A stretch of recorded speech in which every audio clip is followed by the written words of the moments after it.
The bond between a mother and son is supposed to be sacred. So pure, unconditional, and beautifully sweet.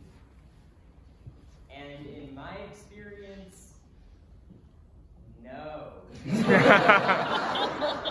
Don't get me wrong, I love my mom. Stephanie Jill, great lady. We just never see eye to eye. I'll give you an example. One day I was hanging out in my room, being stellar. Mom barges in. Cory, you better clean this room before the cleaning lady comes tomorrow.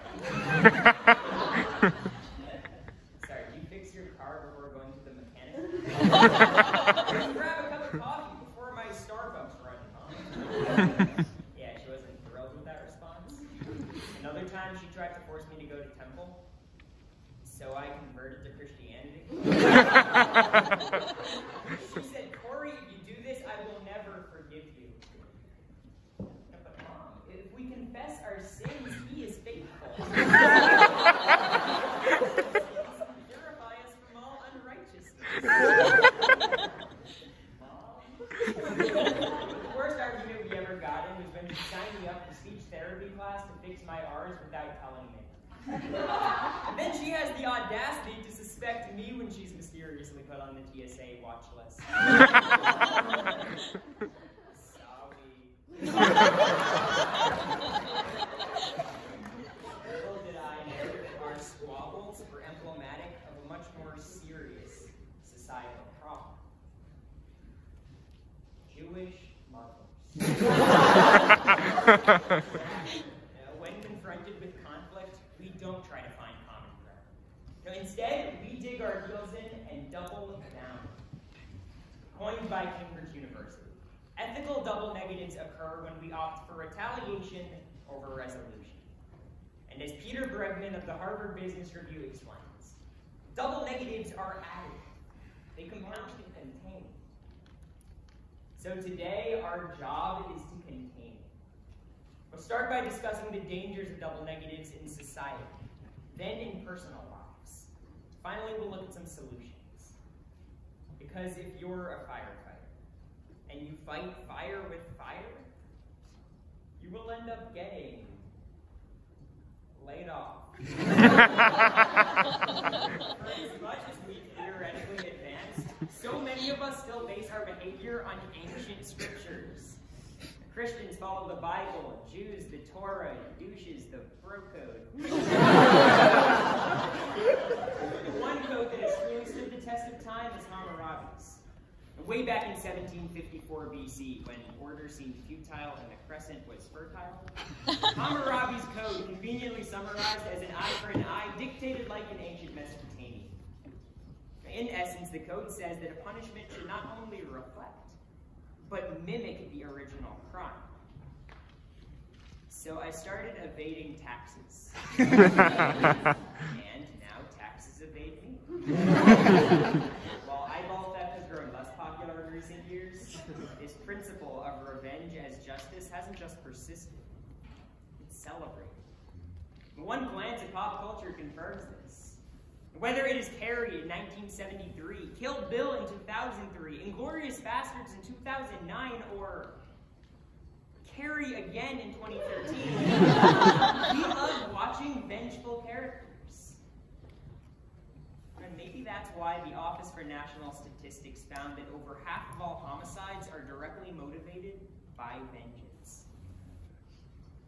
When we romanticize retaliation, we justify the unjustifiable. In math, when you multiply two negative values together, your product is positive. But the irony is that in society, double negatives just multiply the problem. And to see this effect in action, look no further than our current political circus.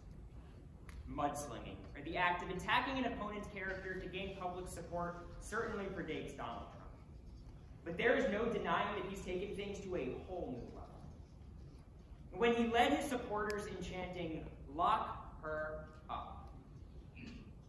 Hillary Clinton called those supporters a basket of deplorables. Joe Biden called them a loser. And Rashida Tlaib declares, "We're going to impeach the mother effer." Now, Trump may have set the mudslinging in motion, but when his opponents and critics respond to his hostility with more hostility, his unprofessionalism becomes the professional standard. And it's us, the government, that ultimately pays the price. The truth is, it's a little bit ironic that I chose this topic, because I've always considered myself to be a pessimist.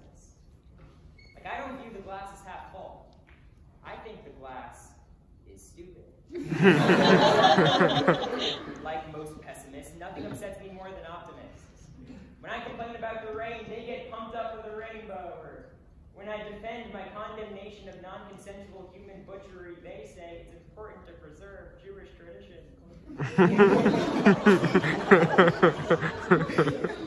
While this may seem like my individual circumstances, none of us like to feel like our emotions are invalid. The aforementioned Peter Bregman explains how countering negativity with positivity doesn't work, as it is argumentative. It makes us appear out of touch and aloof to what other people are experiencing. But instead of trying to meet each other halfway, we fall back on negativity. And we opt for belligerence over empathy because, simply put, it's simple. The easy way out. And as a result, we've become so accustomed to confrontation that we anticipate, expecting it to dominate every conversation. Every day, we are actively choosing the path of most resistance. Then we wonder why we're not moving forward. In June of 2014, Jay Maynard shot his father, Raymond Brooks, in an Alabama convenience store. Brooks died, and Maynard was sentenced to 40 years in federal prison. And the case seems pretty cut and dry, until you understand Maynard's motive. 14 years earlier, Brooks was convicted of molesting Julia Maynard, Jay's daughter. Served a mere 27 months behind bars. A punishment so lenient that Maynard decided to take justice into his own hands. When the details of the case went public, the outcry was immediate. When a car wash was held to help raise Maynard's legal fees, an online petition amassed thousands of signatures, and a Facebook group comprised of Maynard supporters still exists and is active today. But did Brooks deserve to die? Many would argue yes. And given the circumstances, I wouldn't exactly disagree. If it were me, I could see myself doing exactly what Jay Maynard did. But who benefits from all this violence? And Brooks may have lit the match, but Maynard stoked the flames, allowing it to consume his entire life. We aren't ancient Mesopotamia. We can't afford to be governed by vengeance.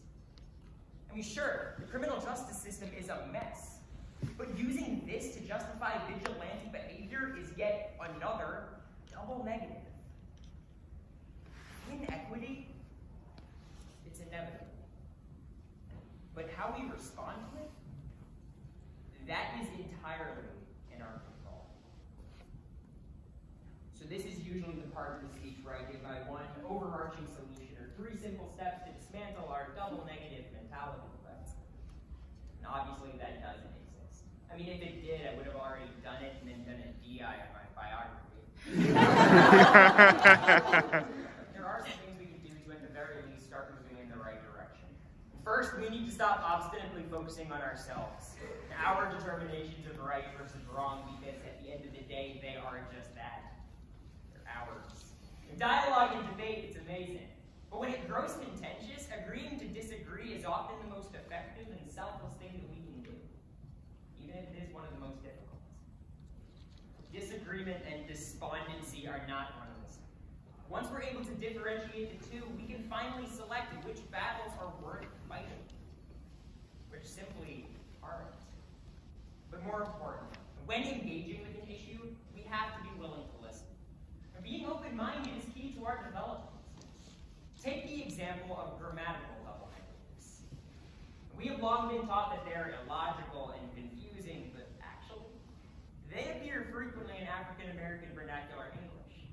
been used as a linguistic tool for centuries. Its use can convey meaning beyond the confines of standard English. It often highlights subtextual messages that go unnoticed by speakers of standard English. Its dismissal by most academics and linguists is simply an extension of our dismissal of the community as a whole. You see, we have to be willing to educate, amend, and challenge our own belief systems as well as those of others. The double negatives divide us, but we determine whether our quotients are positive or negative. So the next time that me and my mom go toe-to-toe,